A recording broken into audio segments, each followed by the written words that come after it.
श्री स्वामिनारायण भगवान की जय।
रामकृष्ण गोविंद जय जय गोविंद, रामकृष्ण गोविंद जय जय गोविंद, हरे राम गोविंद जय जय गोविंद, हरे राम गोविंद जय जय गोविंद।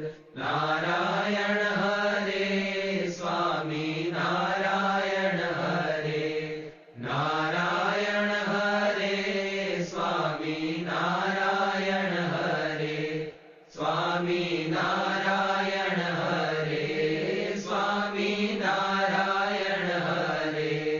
कृष्ण देव हरे जय जय कृष्ण देव हरे, कृष्ण देव हरे जय जय कृष्ण देव हरे, जय जय कृष्ण देव हरे, जय जय कृष्ण देव हरे। वासुदेव हरे जय जय वासुदेव हरे, वासुदेव हरे जय जय वासुदेव हरे, जय जय वासुदेव हरे, जय जय वासुदेव हरे। वासुदेव गोविंद जय जय वासुदेव